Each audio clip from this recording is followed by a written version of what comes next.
I heard that Sophia had an accident. His voice sounded strangely cheerful and excited. It is clearly not the husband's reaction when he hears that his wife has been in an accident. He continued with his remarks. Sophia has always been careless and clumsy, you know. I always thought she would have an accident someday. How come he knows about the accident? Or is this just a coincidence? He has a sister who acted as a mother figure to him after their parents passed away. Maybe growing up with just the two of them as a family made him strict with people other than his sister, and I was no exception. However, now I have something important to tell him. I have to say it no matter what. Listen, Greg. Wait, what? Who is this? It's not me who had the accident. It's your sister. My name is Sophia, and I am a housewife. I live with my husband Greg and our second-grade daughter Erin. Greg took over his late father's company 5 years ago, and he is now the president. Today, Kara, my sister-in-law who lives nearby, came to visit. Wow, the salad is delicious! Sophia, have you improved your cooking skills again? Thank you, Kara. Her compliment made me happy, and a smile appeared on my face. Kara is kind and a good person, and our relationship is good. However, my husband... Flattery won't get you anywhere, sis. This one here is a complete failure. My husband said with a sneer, as if mocking me. Don't say such a thing, Greg. I'm sorry for my rude brother, Sophia. No, it's okay, really. Kara is so kind. Sophia, why don't you learn a thing or two from her? Upon hearing my husband's words, I let out a small sigh.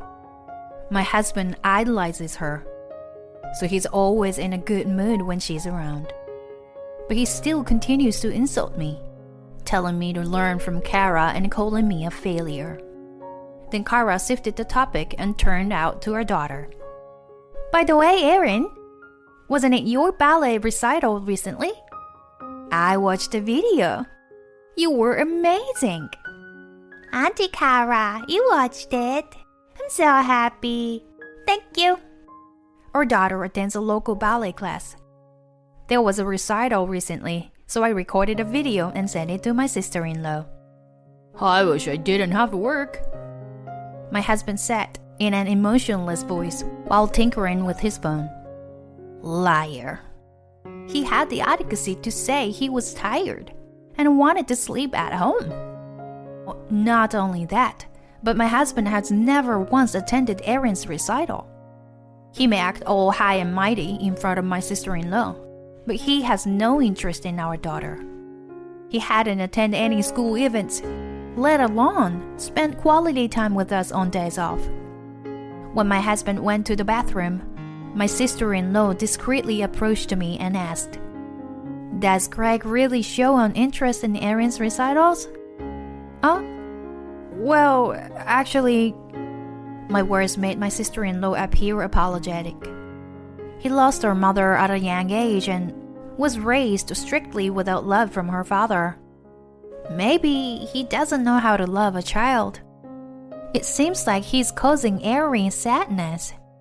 I'm truly sorry. No, Kara, there's no need for you to apologize. My husband's camouflage was transparent to his sister. There may be some truth to not knowing how to love, but it's my husband's own fault for not making the effort. The problem lies with him. Then, one day, I received a message from my husband saying he forgot some documents at home and to bring them immediately. Indeed, a brown envelope containing the documents was left on the desk. After dropping off her daughter at ballet class, I head to my husband's company. I approached the receptionist and was directed to a room where I had to wait for a while. Excuse me, Mrs. Perkins? A young female secretary approached me. Her nails were painted and her makeup was flawless. She seemed like a flashy person. The president is currently busy, so I'll accept the documents on his behalf. Oh, yes, thank you very much. As I handed her the documents, the secretary looked me up and down with an impolite gaze.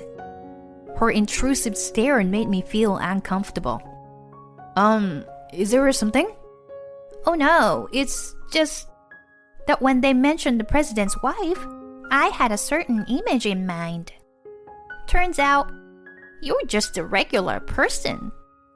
The woman smirked sarcastically without even saying goodbye and walked away. What was that? How rude! Feeling irritated, I stopped by the restroom in the hallway.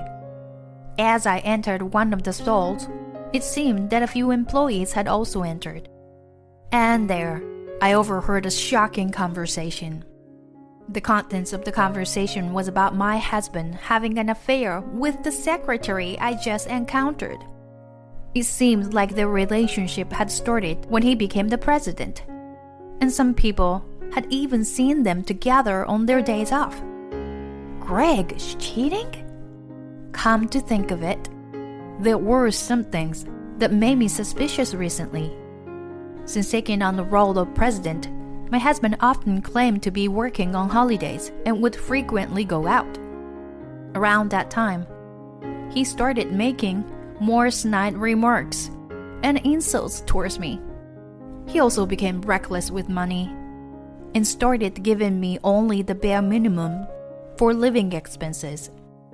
I had thought it was just the stress of becoming a president causing all these changes. I never imagined he could be having an affair. That's why she looked at me earlier with that judgmental gaze. I can't believe it. How low can he sink? I was actually disgusted by my husband. I wanted to get a divorce, but as a housewife, I didn't have any money.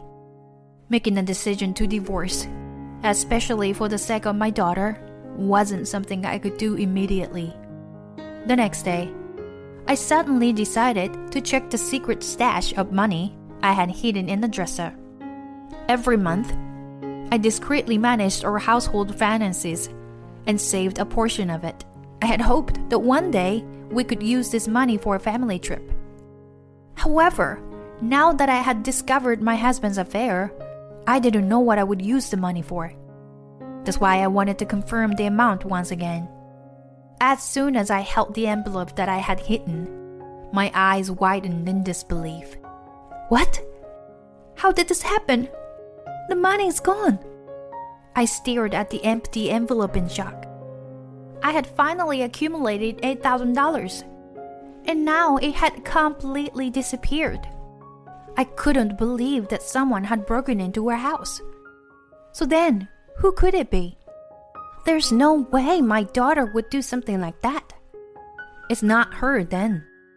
Hey, Greg, do you know anything about the money that was in the dresser? That night, I asked my husband about it. He seemed uncomfortable and avoided eye contact when I asked. I didn't let that go unnoticed. What? I don't know anything about the money. That's a lie. You just looked away, didn't you? Did you take it? As I confronted him, my husband clicked his tongue and gave me a glare. Are you accusing me of being a thief? I say I don't know anything about it. He appeared agitated and clearly suspicious in his behavior. That alone made it evident that he had taken the money. He knew about the secret stash I had been keeping. He must have used it for his affair or something. I can't forgive him. I had noticed his reckless spending recently. The money was for our family trip.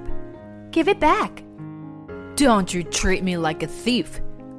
He wasn't backing down either. But this time, I couldn't stay silent either. Do you understand that is theft? If you took the money without my knowledge, that's stealing, right? Shut up. Besides, it's my money, isn't it? So it was you after all. What did you even use it for? Knock it off. It's none of your business. Saying that, my husband pushed me with all his strength. Losing balance from his push, I tumbled down the stairs. Mommy, are you okay? My daughter, startled by the loud noise, rushed over. Trying to reassure my nearby crying daughter, I tried to stand up. But then, a sharp pain shot through my leg. It seemed like I had sprained it. Jeez, you're making a big deal out of nothing. My husband gave us a cold glance and left the house. Anger began to bubble up inside me. Unbelievable. I had been enduring it for the sake of my daughter, but I had reached my limit. I made up my mind and contacted my sister-in-law. I poured out everything about my husband's behavior up until now. My sister-in-law repeatedly apologized, shocked by how badly she had raised him. When my husband returned, he was furious, having been severely scolded by his sister. You! Don't say unnecessary things to my sister. You're the worst for causing my sister to worry.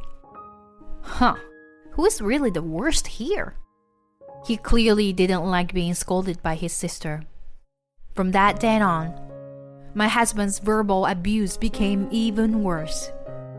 You are a stay-at-home wife, yet you're terrible at cleaning. My sister, on the other hand, manages both housework and child-rearing perfectly while helping her husband with his work. How many times do I have to say it for you to understand? My sister cares about her appearance. That's why she's still so beautiful. And what about you? You don't even bother putting on proper makeup, do you? He seemed to find solace in belittling me by comparing me to his sister. I once again realized that my husband is obsessed with his sister. My sister-in-law was also troubled by his intense attachment to her. It was raining that day. Since I was still nursing my sprained leg, I decided to ask my sister-in-law to pick up and drop off our daughter at our ballet class.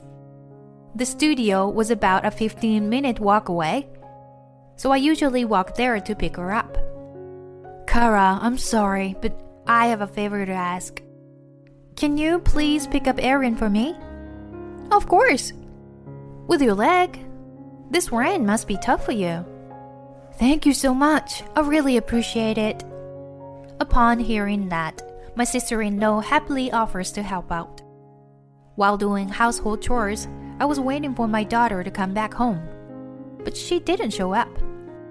It's not that far of a distance, so it's strange. As I was thinking about it, my phone rang. It was a call from my daughter's ballet class. They informed me that my daughter hasn't been picked up yet, even though some time has passed since my sister went to pick her up. I wondered if something had happened. I quickly told the teacher that I would go pick her up right away and hung up the phone. Then I immediately received another incoming call. I thought it might be Kara, but it was her husband.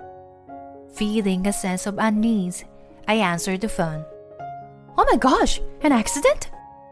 That was the news that Kara had been in a traffic accident. Her husband called me because he couldn't go to the hospital himself due to his current business trip. I decided to confirm Kara's safety first before informing my husband about her accident. I knew he would make a big fuss about it. I went to pick up my daughter and rushed to the hospital. Fortunately, my sister-in-law didn't have any life-threatening injuries. She had only suffered a broken leg. According to the doctor, she was involved in a hit-and-run accident while on her way to pick up my daughter. Kara! Thank God you're alive! I'm sorry, Sophia. I made you worry. No, I'm sorry. It's because I asked you to pick her up. I feel awful. No, that's not true. It's not your fault. I'm okay. My sister-in-law spoke kindly to me. At that moment, my husband's call came to her phone. He immediately started speaking when I answered for her. Hello, sis. I heard that Sophia had an accident. His voice sounded somewhat gleeful and excited. Well, Sophia has always been careless and clumsy, you know. I've always thought she would get into an accident someday. Hey, it wasn't me who had the accident, but it's your sister, you know. Wait, what? The voice... Is it Sophia? What's going on? How come you were okay? Hey, Greg, what's happening here? How do you know about the accident? I haven't informed my husband about Kara's accident yet. Moreover, he said, how come you are okay? He seems surprised that I'm okay. While suspecting something strange about my husband's words and actions, he rushed to the hospital with a pale face. Kara, you're safe, right? After confirming my sister-in-law's safety, my husband was on the verge of tears. Greg, can you explain first? How did you know about the accident? And you seemed surprised that I'm okay. With my fierce tone, my husband tried to evade something.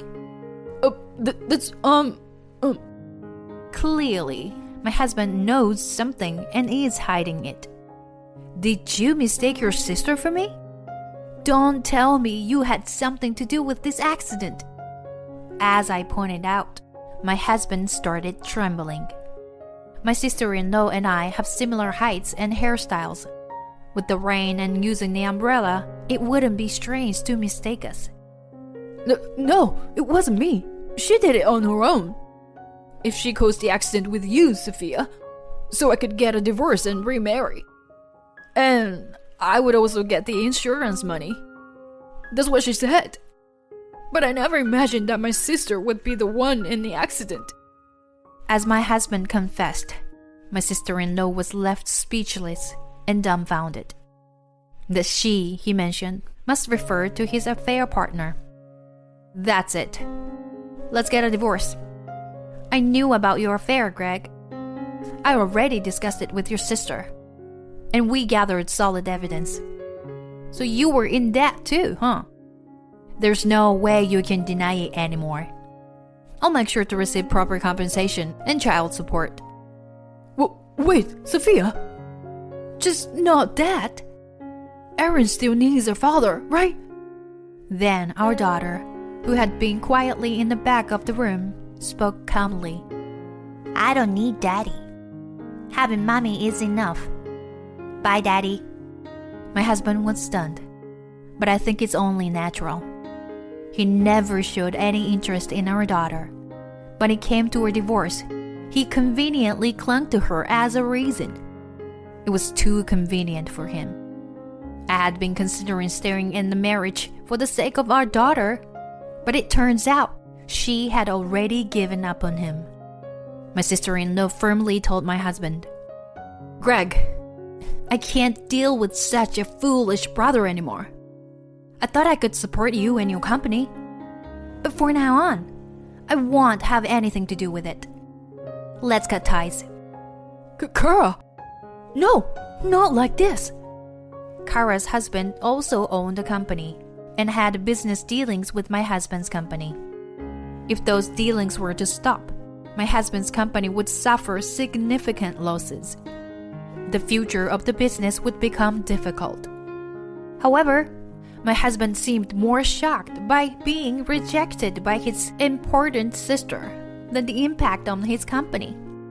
He slumped down in despair on the spot. Later, the affair partner was arrested on hit-and-run charges. With the loss of major clients, my husband's company went bankrupt. I successfully divorced him, received compensation and child support in one lump sum. Of course, I also received compensation from the affair partner. Thanks to my sister-in-law's introduction, I was able to find a good job with a favorable condition. My daughter's smiles have increased, and she lives each day with vitality. I was barely conscious with a 104F fever. My husband dragged me out of the car in pouring rain, saying, "Walk to the hospital." Out of nowhere, my husband drops this on me. I have to go to work. You're on your own for the rest of the trip to the hospital. What? My brain was foggy from a fever that was soaring over 104 degrees, but I managed to ask him this while he navigated us down a gloomy, nearly deserted street.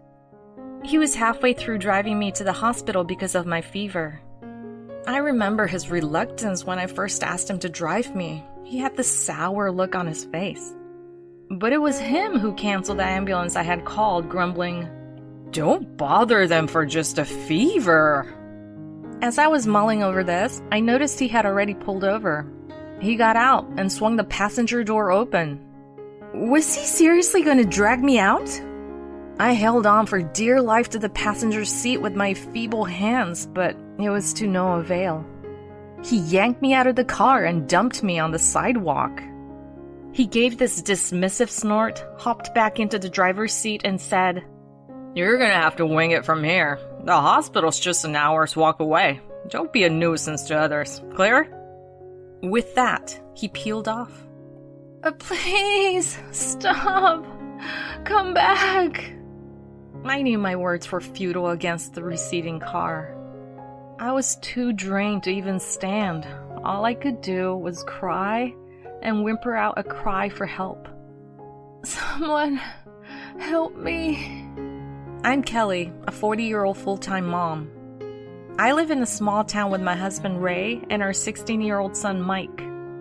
I met Ray through a friend. Back when we started dating, he would often say, "I'm gonna climb up the ladder, just you watch." I thought that maybe marrying him would lead to happiness, and at first it did. He worked at a well-known company, brought home the bacon. We had fun on our days off, catching movies and shopping. But when our son Mike started growing up, things began to shift. Ray, for one, never chipped in with childcare. He never once changed a diaper, and bath time was always a solo mission for me. Despite being able to take time off, Ray never showed up to any of Mike's school events. Heck, he never even took us on a family vacation. Long story short, he was never really a dad. These days, he and Mike barely exchange words. Of course, I try to mend their relationship, but Ray would always shrug me off, saying he was beat from work. As time wore on, I realized that Ray was more of a chicken than I thought. His grand promises weren't ambition, it was just hot air. His vow to climb up the ladder was just a tactic to keep me from walking away. Sure, he makes a bit more than the average Joe, but compared to his colleagues, he hasn't really made much headway. I don't necessarily need him to be a hotshot, but if he's gonna be all work and no family, he could at least... Those were my thoughts one day after dropping Mike off at soccer practice and whipping up Ray's breakfast. Ray shuffled out of the bedroom and into the living room, giving the breakfast spread on the table a hard, long look. It was the usual stuff: toast, coffee, some fruit, and salad. He slumped into the chair and decided to start off with a sip of his coffee. Then his brows knitted together and he grumbled, "What's this?" Huh? Something wrong? It's the same coffee beans as always. I had already had a cup earlier and it tasted just fine. But he slammed his coffee mug down, announcing, "This is terrible. I can't drink this," before storming out. From that point on, he turned into a regular food critic, finding fault with every single meal I prepared. The lunchbox I lovingly packed for him was mostly untouched, him claiming it was inedible. Even after a long day's work, he barely touched his dinner, whining about being served such food. And his complaints didn't stop at my cooking, oh no. They extended to laundry and cleaning too. He'd gripe about the laundry on the balcony needing better ironing, or he'd swipe his finger on the windowsills, commenting on the accumulated dust. All of a sudden, he was picking holes in the housework, despite me doing everything as I always had. And when he took pot shots at my housekeeping, there was this undertone of comparison, as if any other woman would do a far better job. Something was off. It felt like he'd been paying close attention to other women doing their housework recently. That's when I started noticing his peculiar behavior, taking his smartphone with him to the bathroom, whispering on the phone in his study. I couldn't help but wonder if he was cheating. Eager to find solid proof, I rummaged through his bag, snooped on his smartphone when he was asleep, but found zilch. I thought about hiring a private eye, but he controlled our finances and I didn't have extra cash. So, with this cloud of uncertainty looming, several weeks passed by. Our conversations became even fewer, and it seemed all he knew how to do was complain. It was a high-stress situation for me. And maybe that's why, one late night, I woke up in a feverish sweat. Since I had recently started sleeping separately from Ray, I was on my own. Somehow, I gathered the strength to crawl towards the living room. Of all times, I had left my phone there. As my vision started to swim, I felt a sense of danger. An overreaction perhaps, but I truly felt like my life was hanging in the balance. As I picked up my phone from the living room table to dial 911, Ray happened to saunter in. "Why are you up at this ungodly hour?" Mustering my remaining strength, I explained what was happening. He silently took the phone from my hands. Was he gonna call an ambulance for me? But instead of the relief I expected, he blindsided me with his words. "Calling an ambulance over a little fever? How embarrassing! You can't do housework properly, but you're an expert at causing me problems. If you get what I'm saying, just go back to sleep. You'll feel better." Instead of worrying, he just snapped at me. Half sobbing, I pleaded, "Please, I need to go to the hospital. If not an ambulance, then please drive me in our car." I clung to him, begging almost incoherently. He seemed extremely unwilling, but eventually my persistent pleas seemed to break him down, and he agreed to drive me. "I work tomorrow, you know. How's that gonna affect my sleep?" Ray grumbled incessantly from the driver's seat. All I could do was listen, my head leaning against the passenger window as rain pounded against it. We were barely 5 minutes from home when Ray's phone buzzed. He pulled over and picked it up, ending the call after a short exchange. "I have to go to work. You're on your own for the rest of the trip to the hospital." What? Work? At this time of night? My surprise caused him to flare up. "You doubting me?" Can't you drop me off at the hospital first before heading to work? It's not a big deal by car. The idea of walking to the hospital in this state, in this rain, seemed absurd. I clung to the passenger seat for dear life. But he was out of the car in no time, ripping open my door, unbuckling my seatbelt, and roughly grabbing my shoulder. "Get out! Quick!" He practically hurled me out of the car with those words. My knees and palms scraped against the ground. The darkness made it hard to see, but it felt like I was bleeding. "What the hell? That hurt!" I yelled after him, but he just snorted, climbed back in the driver's seat, and zoomed off. Helpless, all I could do was watch his car disappear into the distance. The rain grew more intense, and my fever spiked. The streets were deserted, and my phone was still with him. The hospital was my only option. Using every bit of strength, I started to crawl toward it. The hospital staff would be waiting. Ray had told them I was coming. Other patients were likely waiting too. I couldn't afford to waste any more time. My consciousness wavered as I stumbled and got lost, but somehow I made it to the hospital. It had been 2 hours since I left home, a journey that should have taken 15 minutes by car. I spotted a nurse through the glass door as I tried to enter.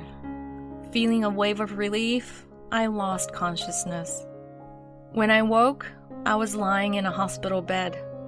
The meds or the IV seemed to be working as my fever had broken. A familiar voice broke my trance. My son's voice. "Mom, you okay?"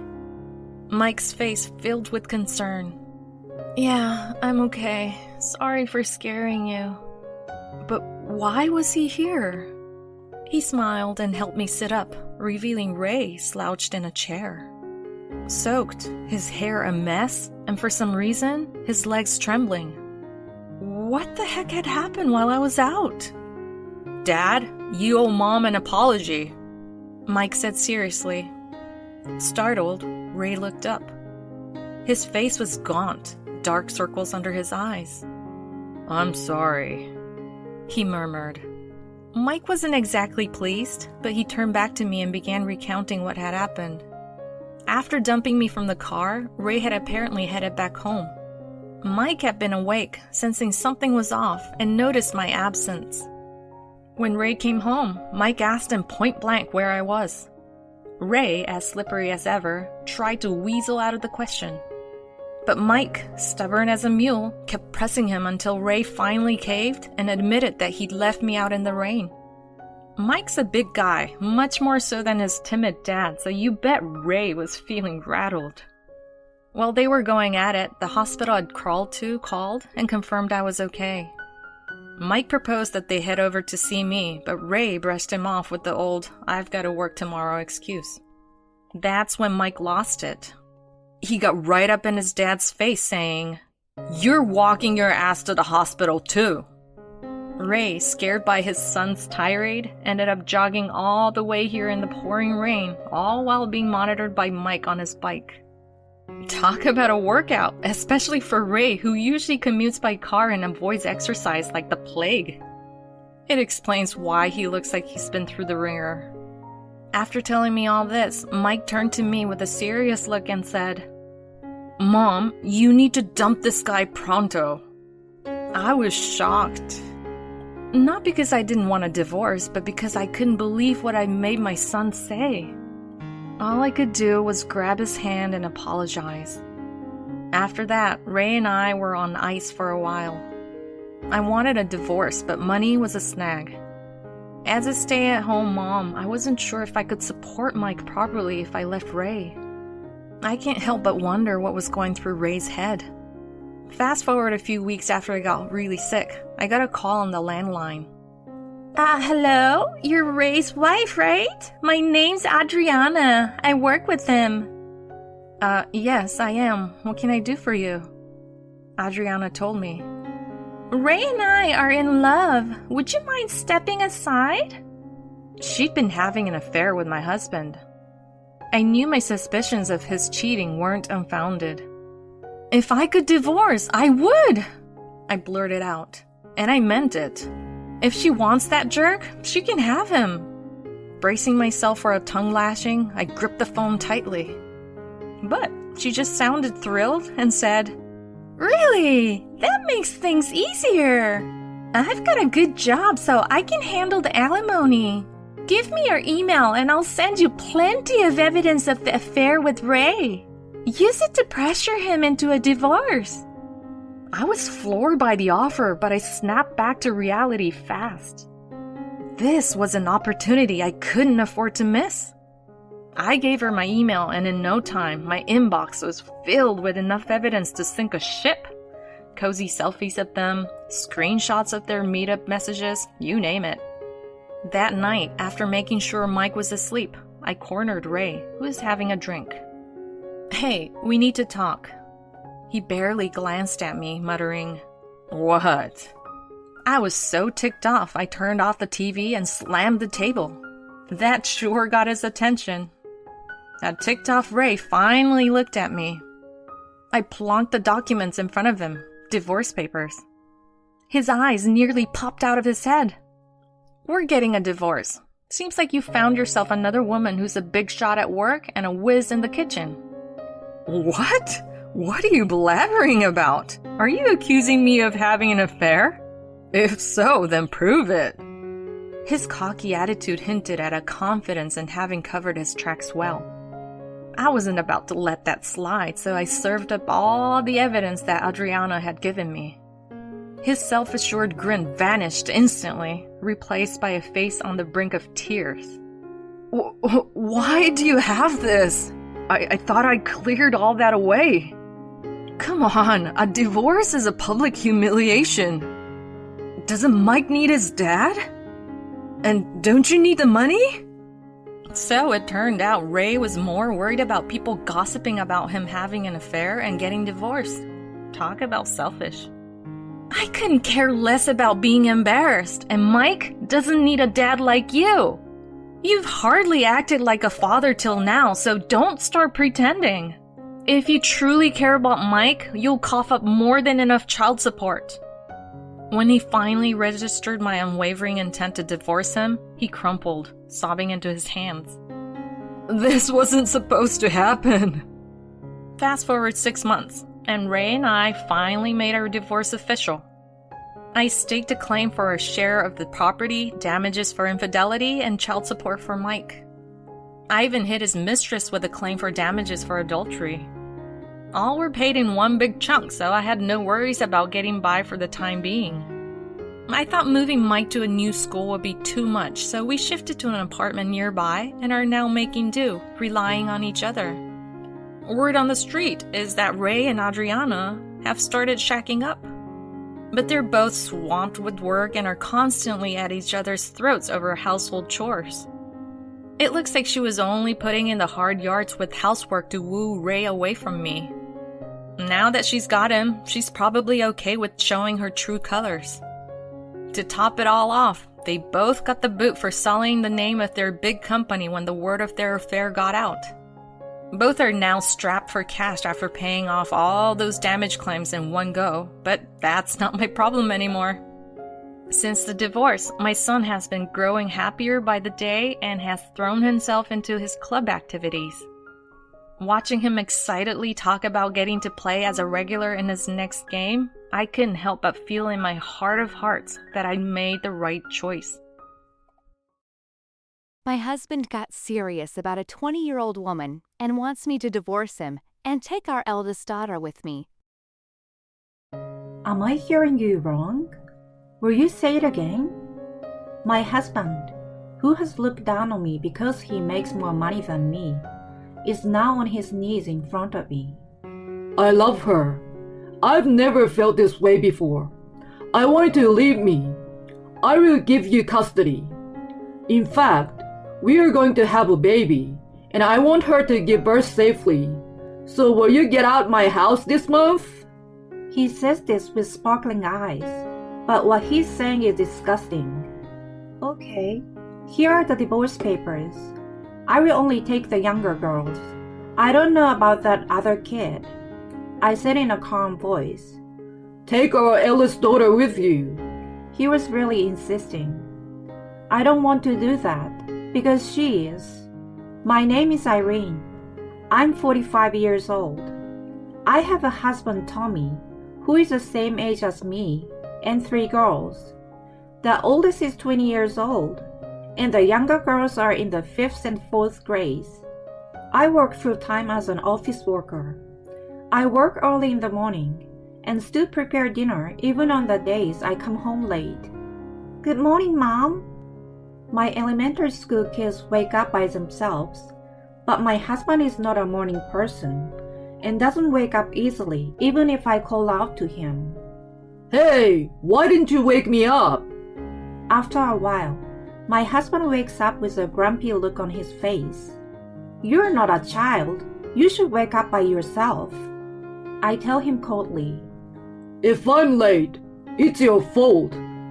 My husband raises his voice. What are you talking about? It's your fault, isn't it? When my daughter blurts out a good argument, my husband's face turns red. How dare you talk back to your parents? Oh, shut up. He's always like this, when he's not in a good mood. I grumble to myself. Oh, we're going to be late if we don't get out of here soon, won't we? My husband clicks his tongue at my words and rushes out of the house. This is a scene every morning in our house. And there is another problem. Micah, are you awake? If you don't get ready soon, you'll be late for work. I called out to my oldest daughter, Micah, through the door. Shut up! I quit work yesterday. Go away! I heard a noise from inside the room, as if she was throwing something at the door. Micah has a temper. After graduating from high school, she got a job, but it didn't last long and she quit. They moved from one job to another. As for the reasons for her resignation, she said that she felt excluded, and the colleagues talk about her behind her back. She didn't listen to what I had to say. "Oh, okay, I'm sorry." She would apologize like that, but made fun of me. When it turned out that she had been lining her own pocket by selling my younger daughter's personal belongings without their permission, I thought they were trash, so I got rid of them. When she said that with a smirk on her face, I was so angry that I almost hit her. When the next phone bill exceeded $500, I scolded her. "Do you think money grows on trees? If you want to play, you should go work." Micah seems to feel bad about it, and she was silent and sulking.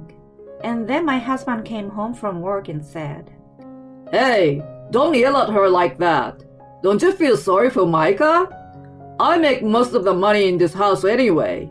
If we are having a hard time making ends meet, it's because of your poor management of the family. He looked down on me and laughed. "It's your constant pampering that's ruining it." "Shut up! Didn't you hear what Dad said? I'm trying to get some rest and relaxing. You are always whining. Don't act like you're my mother." Micah glared at me sharply and went back to her room. "Look, I can't do this anymore. I can't deal with her. Neither can you. You come home late. You don't do anything at home. Is earning money your only duty as a father?" My husband sighs at the sight of me. Isn't it a mother's job to take care of the children? I feel bad about Micah too, but what can I do? He said this to me without any apology. "Hey, you're coming home late every day these days. You're not cheating on me, are you?" My husband's face scrunched up a little at my words. So this is about a friend of mine who has a wife and child and has fallen in love with another woman. I'm trying to help him with that. What would you do, by the way? Well, I don't know. I would talk to the cheater first, see how serious she is, and then make a decision. I think it's best to start talking as soon as possible. I see. I guess so. After mumbling to himself, he went into the bedroom. I took out my phone and made a call to someone. It was the next evening. I wonder if I'm deaf. Could you repeat that? In front of me was my husband, who usually looks down on me in a big way, and a young woman who is standing by him, looking at me with a slightly smug look on her face. This woman, Jill, works for my husband and is 20 years old like Micah. I like her. I never felt this way before. I want you to leave me. I will give you custody. In fact, Jill is going to have a baby, and I want her to have it in peace. So I want you to out of my house by the end of this month.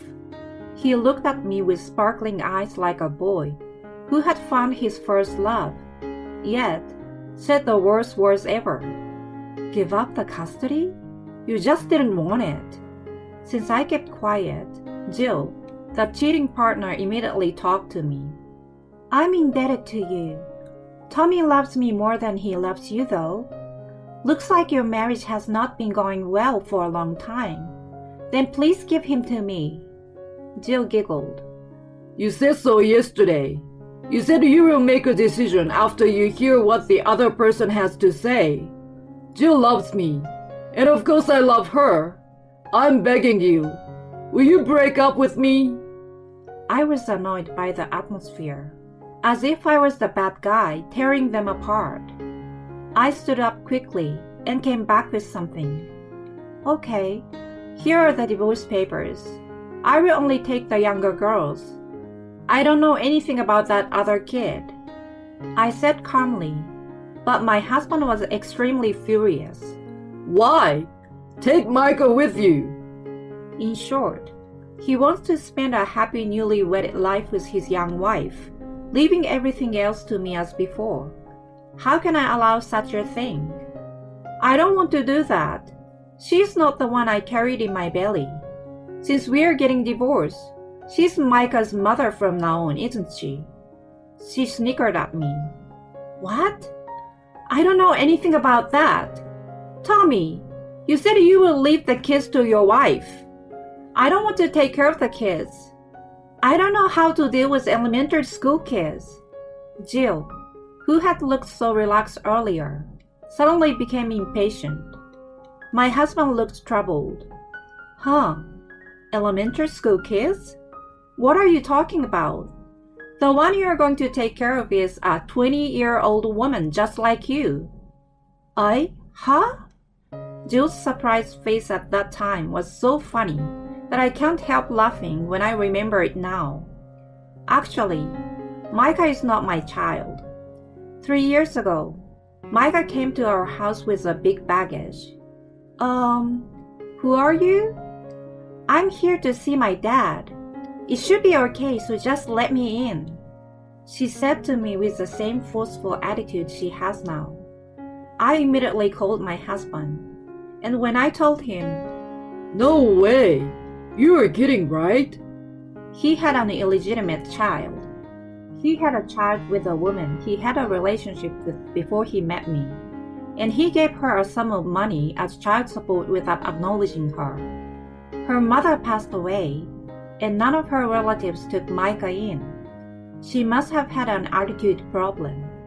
One of the relatives tried to find her real father, my husband, and so Micah came to our house. At the time, my children were in the early grades of elementary school, and I didn't know how to explain the sudden appearance of a half-sister. Naturally, I refused to take Micah in. Then my husband got down on his knees, as he is doing now. Please, just for a little while. When she graduates from high school, of course I will let her leave. Just until then, please. I just watched my pathetic husband. Micah was a sophomore in high school at that time. I reluctantly agreed. I explained to the younger children that she was my husband's relative. At first, she was reserved. As time went by, Micah became arrogant to me and my daughters. She looked just like my husband, and I felt that she was really his child. Micah was sleeping on a mattress on the floor, but then, I want my own room. When she told my husband this, he told me he had no choice but to give my younger daughters room to Micah. And so, my two daughters shared a room with each other. Naturally, I was furious, but my husband said, It's only for a little while, right? She's leaving next year anyway. After Micah graduated from high school, she stayed at home and showed no sign of leaving. Furthermore, my husband suggested to me to treat Micah as my eldest daughter. At this point, my heart was filled with a desire to divorce my husband. I guess I had already made up my mind when I found out that he had an illegitimate child. My husband had spoiled Micah, who was causing problems without even facing them. If discipline is a role of a parent, then it is my husband's role to discipline Micah. It is none of my business. I increased my working hours from part-time to full-time as soon as I took Micah in order to get our lives on a more stable footing. When I had some stability in my income and found a place to live with my daughters, I found out that my husband was cheating on me. The thought of my husband divorcing me without me knowing anything about it and living a comfortable married life with his new partner ignited my desire for revenge. I snickered at their ugly argument in front of me and snatched away the divorce papers filled out by my husband. Well then, I will leave this house as you wish. The house still has a mortgage, and you will each pay me alimony from now on, right? Oh, of course, and child support. Jill, you're in a lot of trouble. This old man will be 60 in less than 20 years. You're gonna be working hard to support him. That's great. I admire so much. Jill blushed when I smiled at her. What are you talking about? That's not what you told me, Tommy. You asked me to be a stay-at-home wife when we got married, didn't you? Well, that's... His reply irritated Jill even more. Oh, really? That's even harder. This old man doesn't help me with the housework at all. Oh, and he can't get up by himself in the morning, so you have to wake him up. And of course, he won't take care of the kids, so you will be on your own. Jill was starting to get nervous about the consequences of her future as I spoke cheerfully. I felt sad as I was talking. My husband had not been like this from the beginning. He had done a good job of sharing the housework and childcare with me when we were first married. However, as he got promoted, he started to one-up me because he was earning more. And to top it all off, he has an unruly illegitimate child named Micah. What in the world is the reason for not divorcing? I have no money for alimony. What am I going to do? I'm about to have a baby. Don't you feel sorry for me? Well, I feel sorry for the baby in your belly. To have a woman who can't even say a single word of apology for destroying someone's family as a mother, and to have a stupid man as a father who thinks that the only role of a father is to make money. I said to them in a calm manner, and they turned red in the face. Jill, don't worry about the money. I didn't tell her this, but I actually have a good amount of money saved up from my bachelor days, so there's no need to worry about the money. Jill's face lit up instantly. She looked at me as if to say, "Hey, I won." Oh, I see. Oh, I thought I saw Micah rummaging through your wallet a little while ago. I think it was a credit card. My husband's face turned pale as I made a deliberate pretense of thinking. He rushed to Micah's room. Hey, you didn't. Micah seems to have overheard our discussion from her room. Well, I borrowed some money. I don't know the total amount, but maybe about $2,000 this month. Micah laughs bitterly, but soon turns the tables on him and says, "But I don't have a choice. I'm in the middle of recharging my batteries, so it's your fault for being stingy and not giving me an allowance." Jill, the cheating partner, looked at the arguing father and daughter with a tense expression on her face. I was standing behind her. Isn't she an energetic girl? I couldn't even handle her. Good luck, her new mom. Oh, and don't forget the alimony. Jill fell to her knees and started waiting. I left her there without a word and walked out of the house feeling light. Thanks for waiting. Let's go back to our new home. My daughters came running up to me with smiles on their faces. Are you okay? My friend, who I had asked to watch over my daughters, was worried about me. It was a big win. I gave a peace sign and high-fived my friend. This is my friend's story, he said. Wouldn't anyone think 80% of the story is about himself? I was struggling to hold back my laughter. The night before, my husband told me the story, and I realized it. So I asked my friends to take care of my daughters for me. I laughed at my husband, who really brought his girlfriend. I was preparing to leave home to get a divorce from my husband. The contract for the new house had been signed a few days before, and most of the belongings had been moved out. My husband, who is indifferent to our family, was not even aware of this. A few days later, I was contacted by both of them through my lawyer. Your husband is demanding a reduction in the amount, and the cheating partner says that the relationship with your husband is untrue. I submitted a new audio recording of the discussion. Then I started ignoring their calls, so I sent a certified letter to their workplaces and the cheater's parents' house. They seemed to have given up, and the amount of money I had requested was transferred later. The next month, my husband and Micah appeared in front of me on my way home from work Irene, please come home. I was wrong. You're all I've got. You're still mad at me, aren't you? Can you forgive me for this? Come home, Mom. Dad expects me to do all the chores. They had tears in their eyes.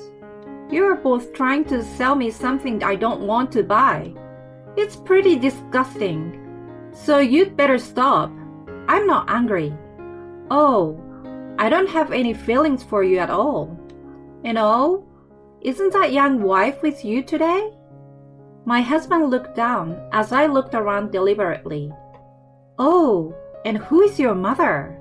Do you mean me? I have only 2 daughters. You're not my daughter. Micah, aren't you the one who told me not to act like your mother? You don't like this. You don't like that.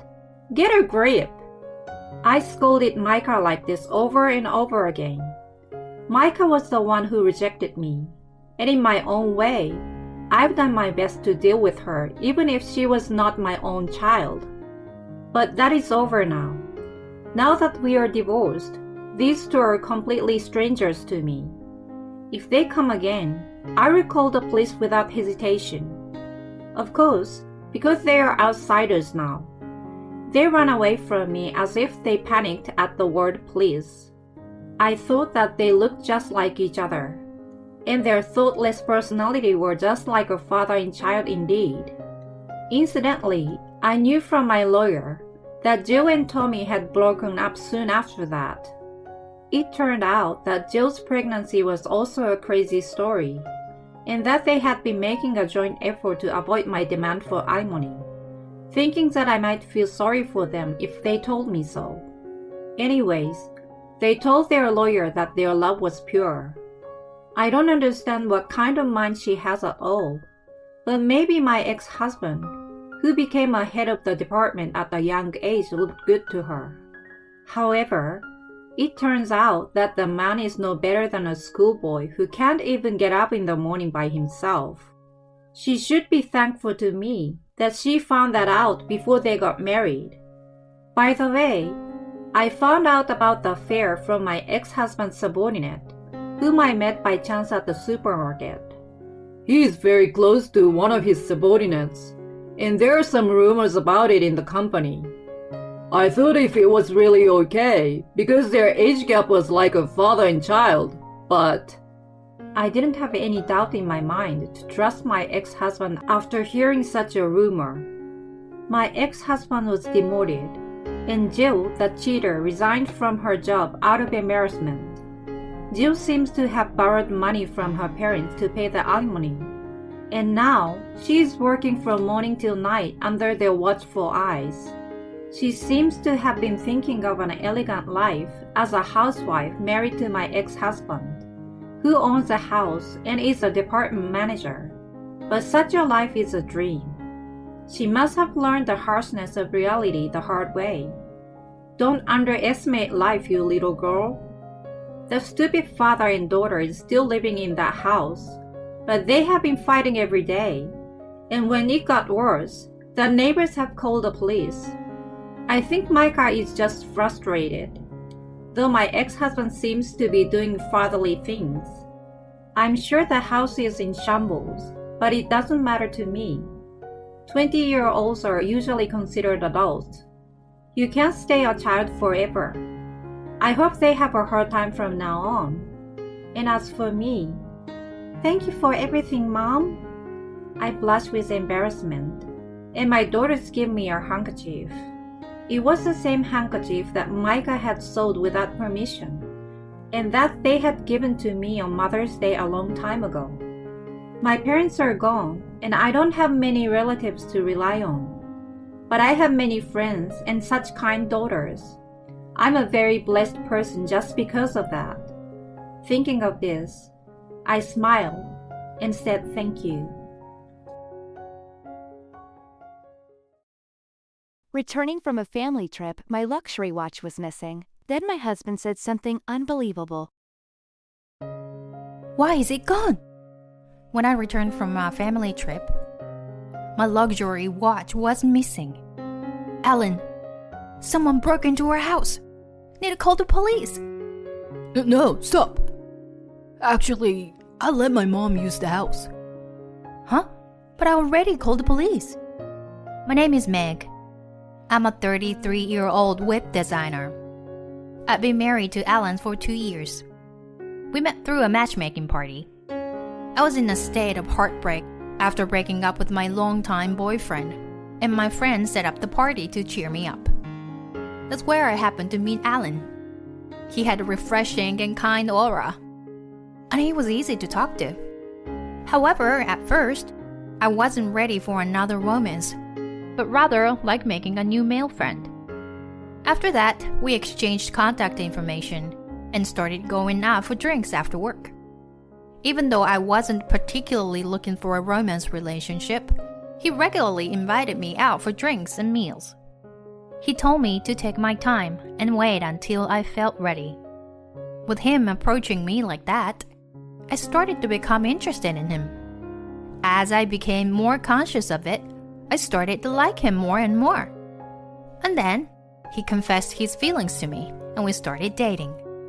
We continued our relationship, got married after a year, and now, after several years, we are still deeply in love. I never expected to meet my soulmate like this. Our life together has been incredibly enjoyable. However, there is a slight dissatisfaction even in my life with my beloved husband. It's about my mother-in-law. My mother-in-law dotes on my husband, her only son. Moreover, I was heavily disliked by my mother-in-law during the marriage introduction.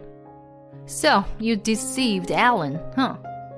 I can't believe he fell for such a plain and ordinary-looking girl. My mother-in-law said those words directly to me. At that moment, my husband happened to be in the restroom, and she took the opportunity to approach me when we were alone. I didn't know what to do, and could only bow my head in response. I remember my mother-in-law looking at me with a triumphant expression and laughing. Unfortunately, my father-in-law had an urgent work commitment and couldn't be present during the marriage introduction. I met him for the first time during the meeting of both families, and he treated me kindly, which made me feel relieved. So, my concern was only with my mother-in-law. She is a troublesome person who often comes to our house unannounced, and she complains about various aspects of my housework. Meg, your room is so messy. Huh? Why are you opening my room? What's the matter? As a mother-in-law, I have to make sure my daughter-in-law keeps the entire house clean, don't I? Saying that, my mother-in-law started investigating various places in the house without listening to me when I tried to stop her. Just as I thought. Even the closet is dirty. Please, stop it. Even though I married Alan and became a family, we have boundaries. Please don't enter my room without permission. When I said that, my mother-in-law widened her eyes and got angry. You are so rude, Meg, with no common sense. You must not have received enough education from your parents. She not only said those things about me, but also belittled my parents. Who lacks common sense here? What did you say? Are you mocking me? Alan really married a terrible wife. I think I ended up with an awful mother-in-law. Moreover, my mother-in-law targets moments when my husband is not around to come and bully me. She's truly malicious. And when my husband returns, she changes her attitude and puts on a smiling face. Welcome back, Alan. Oh, Mom, you're here. I've been waiting for you. Let's have dinner together tonight. I'll cook. Saying that, my mother-in-law happily starts preparing the meal. Your cooking is delicious, Mom. Can't wait. Today it's your favorite Indian curry, Alan. Really? Was you thinking I wanted to have curry? You're the best, Mom. Well, that's Mother's intuition.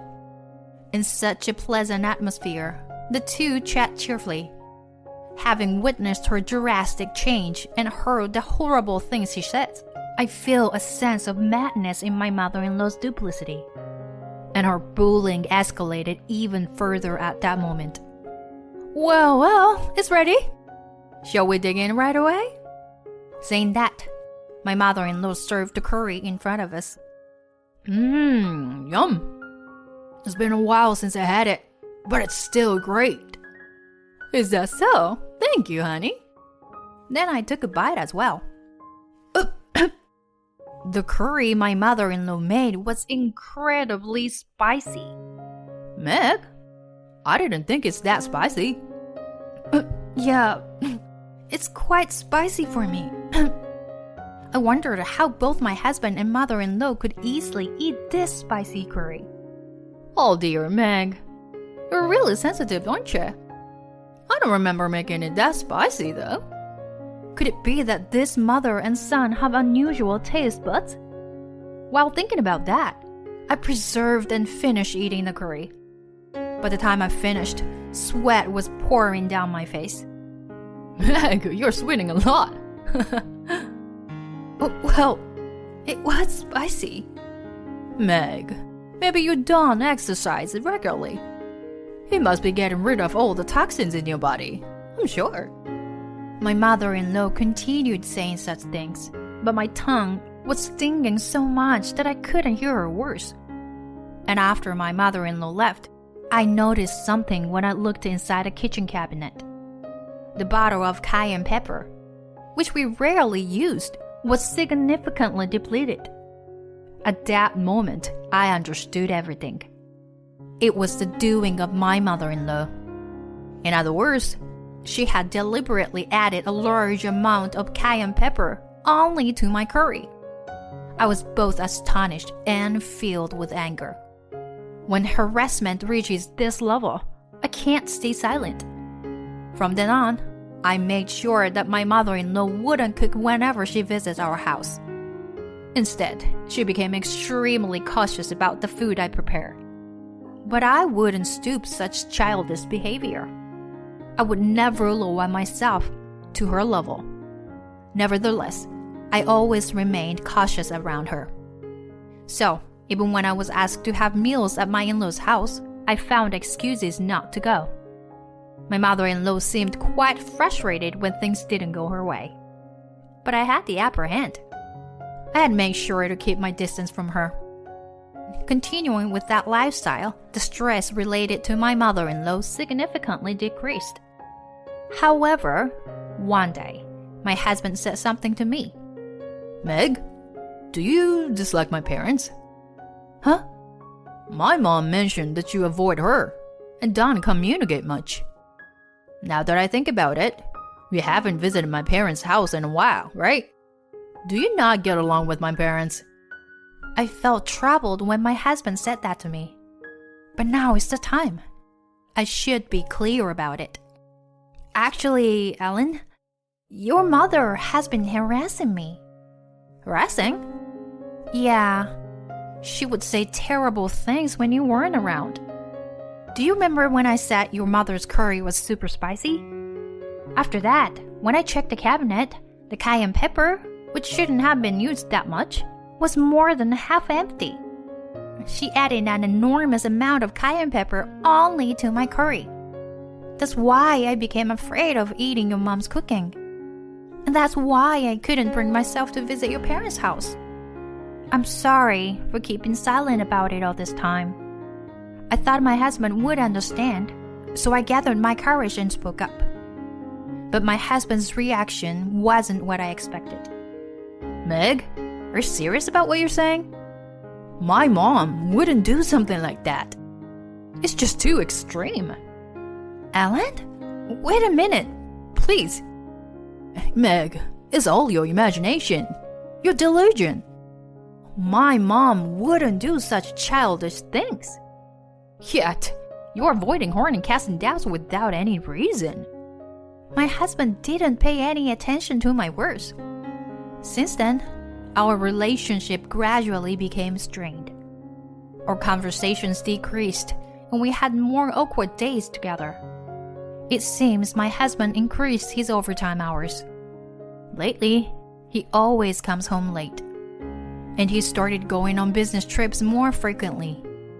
Having more alone time at home was somewhat appreciated, but it also made me feel lonely. In the midst of all this, my parents invited me on a family trip. You seem down recently. And it's been a while since we had a family trip, right? Yeah, good idea. So I decided to go on a weekend family trip. It was awkward, but I informed my husband about it. Hey, I'm going on a trip with my parents next weekend. That's fine. I actually have a business trip scheduled. So, don't worry about it. With that, the conversation between my husband and me came to an end. How did things end up like this? Feeling shocked, I decided to refresh myself for now by going on a trip. It was, indeed, really refreshing and fun. It helped relieve some of the stress that I had built up, both mentally and physically. It was Sunday, and my husband was still in the middle of his week-long business trip. He was set to return tomorrow, so I planned to have a proper discussion with him once he was back. Continuing this awkward relationship wasn't good for either of us. With that in mind, I unlocked the door to our home. As I entered my room, I immediately sensed that something was off. It was different from when I had left the house. There were subtle changes in the arrangement of things. I meticulously searched every corner of the room. The clothes hanging in a closet were in different positions. Furthermore, the drawers were in disarray. And most importantly, something very precious to me was missing. Huh? Why? It's gone. I instantly panicked. My watch was missing. When I got promoted at the age of 28, I treated myself with an $8,000 watch. I only use it on formal occasions like someone's wedding or work-related parties, and I cherished it dearly. I kept it in a box inside a drawer, and now it was gone. I thought it was a thief. As I entered the living room, again, I had a feeling that something was off. I immediately called my husband. Alan, someone broke into our house. What? My watch is missing. What? What about my stuff? I'll check it right away, but... Okay, I'll be back right away. After that, I hung up the phone. I immediately searched my husband's room, but there were no sign of it being ransacked. Then, by chance, I found something strange. It was a cute and stylish small paper bag. The bag was in a drawer in my husband's room. It seemed like a gift. Could it be for our anniversary coming up soon? Is he planning to give me something nice? But in the next moment, I was speechless. The name on the card wasn't mine. It was addressed to Lisa. What the heck? I opened the letter with trembling hands and read it. Inside, my husband was expressing love to that Lisa girl. Instinctively, I took a photo of it. Then I opened the gift and checked inside. It was an expensive-looking ring. The ring was significantly smaller than my size. And then I became calm and realized something. My husband was supposed to be on a business trip to another city. Yeah, he said he would come here right away. He even mentioned that he would arrive in about 30 minutes. If he was on a business trip, it would take at least a few hours. So he lied about the business trip, and it's somewhere near our house. In other words, this indicates that my husband is having an affair. I can't trust him. I have to handle this sparkly incident on my own. As I was preparing myself, my husband returned in a flustered state. Meg, what's the situation? Were any of my stuff stolen? No, I don't think so. But my expensive watch was stolen. What? Look, there are subtle signs of disturbance only in my room. And there are traces in the living room and kitchen, as if someone used them. We need to report this immediately. When I said that, my husband's face froze, and he tried to stop me. No, stop. What? Oh, well, I let my mother use the house while both you and I were away. What? What do you mean? I told her she could use it with a spare key. What? I never agreed to that. Why would you do such a thing without asking? Well, she said she wanted to clean the house. What? The house isn't even clean. It's messier. Besides, my expensive watch is missing. I don't know about that. Fine, call her here then. Fine. My husband called his mother. Since my in-laws' house was close by, my mother-in-law arrived promptly. Oh my, what's the matter? Why such a stern face? Hey, did you steal my watch? What? The watch? What are you talking about? My direct question caught her off guard for a moment. At this point, she was already looking suspicious. See? Mom knows nothing about it. Stop doubting her like that. Are you accusing me of being a thief? Oh my, that's terrible. It's so unfair. My mother-in-law, thinking that my husband was on her side, became brazen and said such things. But I couldn't back down. If I'm wrong, I'll apologize, of course. But be prepared if it turns out you're the thief. I'm telling you I didn't do it. Yeah, besides, how are you going to prove anything? We'll have the police investigate. That's what we'll do. Police? Come on, Meg. There's no need to involve the police in this. But I've already called them, Alan. They should be arriving soon, you know. When I said that, my mother-in-law's face turned pale all of a sudden. About 10 minutes later, the police arrived. That's when my mother-in-law fell into the pit of hell. I explained the situation to the police. Well, then we'll have to file a report and find the culprit, won't we? I said that, deliberately fueling my mother-in-law's anxiety. Maybe it's been sold at the pawn shop or something. Can you check all the pawn shops in town? When I said that to the police, my mother-in-law let out a visibly shaken voice. Of course, the police didn't miss that.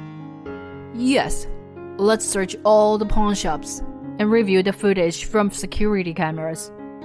Finally, my mother-in-law gave in. I needed the money. Besides, Meg here always pisses me off. Mom, how could you? My husband was shocked to learn that his mother was the culprit. Based on her testimony, we went to the pawn shop with the police. Fortunately, my watch hadn't been sold to anyone. I was relieved to have my watch back. Now, it's time for some retribution against my foolish mother-in-law and husband. A few weeks later, my mother-in-law was abandoned by her husband, who had grown tired of her because of this theft incident. Relatives and people from the neighborhood recognized her as a thief, and she was completely ostracized. I made my mother-in-law pay me $5,000 as a settlement for the theft. As for my husband, I took my time. After obtaining evidence of his affair using a private investigator, I confronted him with a divorce. He never expected to be caught. With the divorce and alimony demands, he went pale and collapsed to his knees. The divorce was finalized, and I received alimony not only from my ex-husband but also from his affair partner. My ex-husband tried to be with his affair partner, but my ex-mother-in-law moved in with them, causing the affair partner to become disgusted and flee. Either way, they seem to be living in extreme poverty. On the other hand, I returned to my parents' home and lived peacefully with them, while focusing on my work. I concentrate my work and strive for success without any romance for a while.